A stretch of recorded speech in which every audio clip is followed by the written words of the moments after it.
I want to tell you about a house that will always have a special place in my heart. This place held family gatherings of all kinds, birthdays, anniversaries, Thanksgivings, and Christmases, and through the years, it had become a cherished spot to all who felt the love and warmth that came from walking through those doors. The house was situated under a canopy of oak trees on a lake. A long gravel road weaved up and down rolling hills covered with trees. Wild roses, daisies, and other wildflowers grew in the tall grass next to the road, ready to pick and bring to Grandma. Over the years, the house grew in size with the finishing of the garage into a family room, and then a large barn-shaped addition. Inside its walls were intriguing antiques that had been collected over the years. These gave the house a cozy, rustic feel and filled our childhood minds with wonder.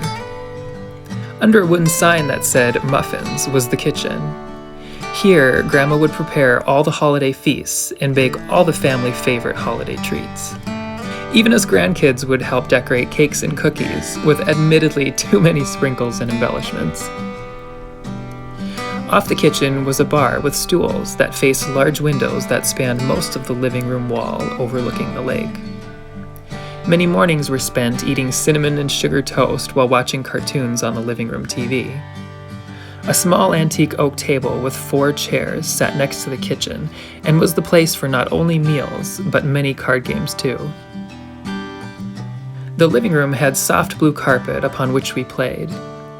We prepared plastic meals for our imaginative restaurant guests in our very young years and would play and chase each other around, filling the room with laughter. In the fall and winter months, Grandpa would build fires in the living room's fireplace, and in the evenings, Grandma would roll out fluffy sleeping bags for us grandkids. After our grandparents went to bed, we would talk and laugh until the dancing lights on the ceiling the fireplace cast would put us to sleep.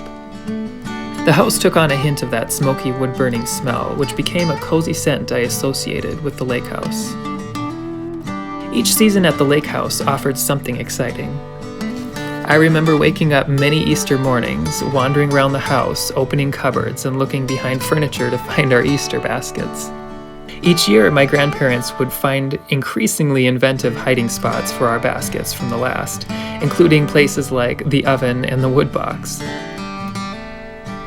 After an Easter lunch prepared by Grandma, we would head outside to start the Easter egg hunt that Grandpa set up. We would run around the yard like crazy, trying to collect more eggs than each other, and then finally would go inside to open the eggs and see what we found. Summers, of course, were filled with lake activities. We spent hours and hours swimming, building sandcastles, and looking for shells. Grandma would chase after us with a bottle of sunscreen that we would eventually give into after first running into the lake where she couldn't get us. She'd lay out beach towels and bring us cheese and crackers. We also enjoyed searching for pretty rocks in the lake that we would place around the flagpole by the house. This collection grew into a small rock garden over the years. Grandpa liked to fish and would take us on boat rides.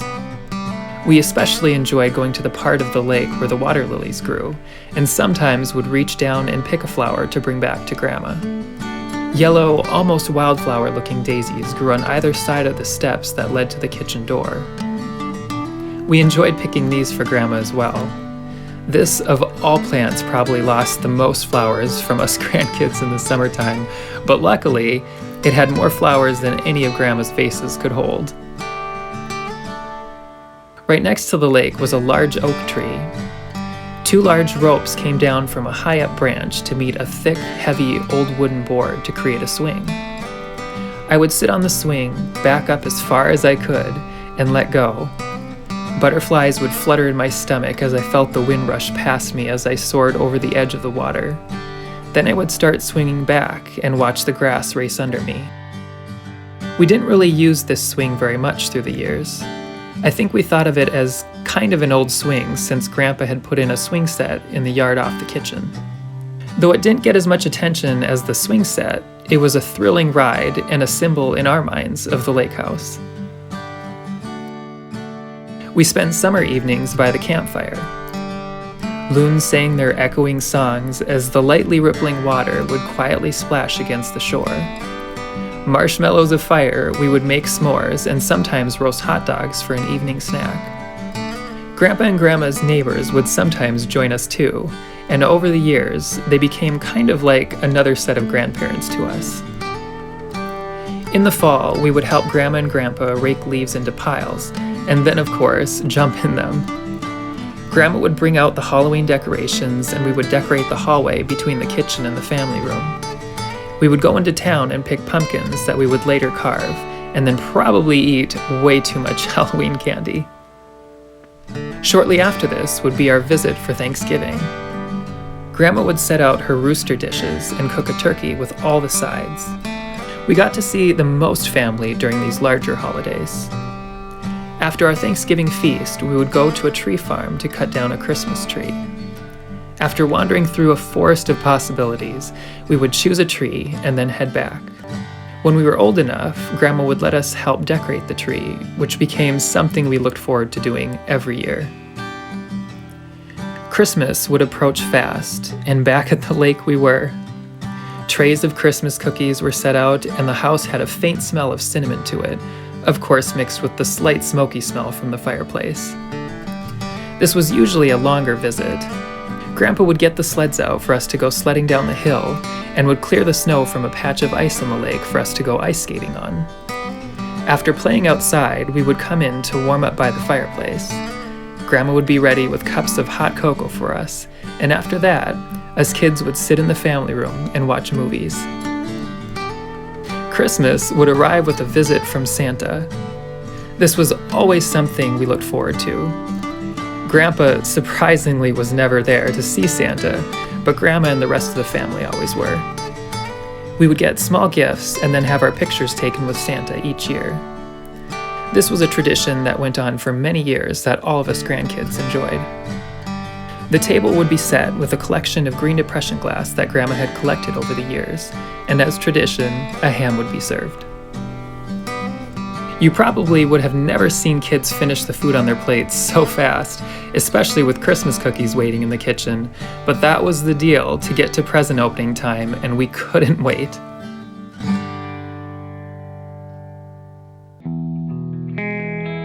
So there we all sat as a family in the calm of Christmas Day. The lights on the tree sparkled cheerfully across the room from the barnwood stable Grandpa had built for the Nativity.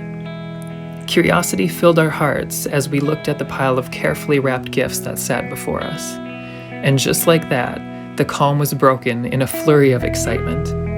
Gift wrap and ribbon fell to the ground as family members expressed their surprise and gratitude to each other. And after that, the scheduled Christmas activities were complete. I always remember each time leaving the lake place, looking out the back window with sadness while watching it disappear from view. I got myself through this small depression with the hopeful excitement of the next visit, and through the years, the next visit always came. My cousin said it best. The lake place was truly an escape for all of us. It was a place of joy and laughter. It was one of the few places where happiness and love could always be found. 31 years after my introduction to the lake house, 31 years after meeting this fairy tale place that had provided such magic to my childhood years, I now had to say goodbye to it for good. After an unexpected call from my grandpa, I had learned that the lake place had been sold. The new owners wanted to move in quickly, and Grandpa had some of our childhood stuff he wanted us to take. So we planned to visit him in a couple of weeks to get our stuff, but also to see the lake place for the very last time. My cousin, one who had shared in many of the memories we had there, planned to be there with my brother and I as well. I struggled with the thought of this trip in the weeks leading up to it. I honestly worried that I might cry because this wasn't a place I had ever thought I would have to say goodbye to. With minds more sentimental than practical, each of us grandkids had always hoped to buy the lake place someday. So I think with that fantasy, we never actually expected to have to say goodbye to it. Buying the lake place, of course, wasn't practical for us because of the area it was located. It would have been hard to make an income that would support living there, so really, It was a house better suited for retirement. The first thing I said after finding out that it was sold was, "A dream for us died today." Tim, being the sweetheart he is, said that just because it's sold now doesn't mean that someday one of us couldn't buy it. And really, he was right. The house today also had quite a few features that today's designers would call dated, and none of us would have ever had the heart to change them with all the nostalgia attached to them. We knew this would be an awkward visit to the lake already, with all the changes COVID had brought into the world. We planned to all drive separate and keep our distance while wearing our masks. This would be the first time we had seen our grandpa in over a year, too.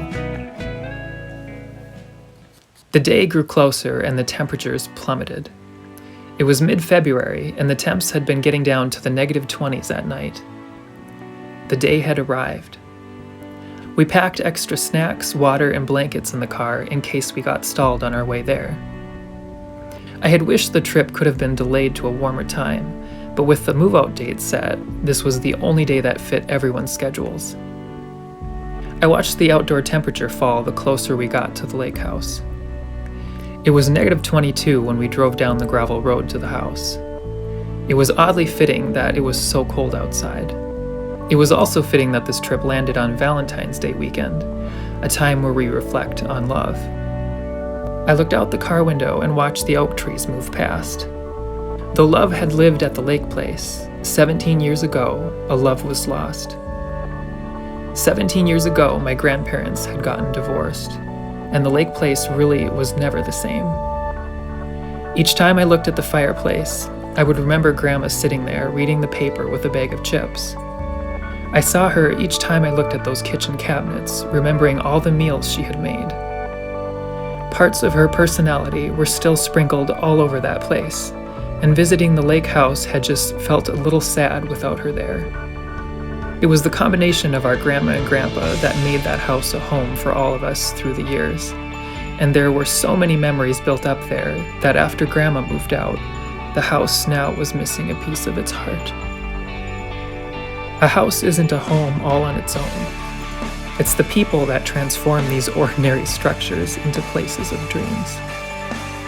As we parked in the driveway, I looked over at the split-rail fence that had fallen apart in recent years. The old wagon wheel that had leaned against an oak tree had rotted, and now sat there in pieces. I reminisced about the autumn day we sat in a leaf pile with Grandma in front of that wheel. The other 2 cars arrived. I led the walk around the side of the house, past the swing set, and to the door. I rang the doorbell and we were welcomed in. I walked into the family room, which was now filled with boxes. Grandpa kept his distance and pointed at a few things we could take if we wanted, including some old family photos, some of our great-grandma's records, and my old childhood desk he had built. Because of COVID, the visit was awkward. After we loaded up our stuff, we sat across from each other in the living room and conversed briefly. I looked out the window for the old wood swing, but all that was left was a frayed piece of rope swaying in the breeze. I looked out at the lake, remembering all the sledding and ice skating adventures of the past. As I sat on the cold fireplace hearth, I thought of how much everything had changed over the years and realized it wasn't the lake place I fell in love with over the years. It was all the memories that were created there. Really, it was just a house. I wasn't losing anything at all. The memories I had collected over the years were mine to keep. We said our goodbyes to Grandpa and walked back out into the cold winter air. Though it was the end of one era, it was the beginning of another. I'm so grateful for the many years I was lucky to know such a magical place. Happiness, love, and laughter truly can happen anywhere. And the time has come to build new memories in new places.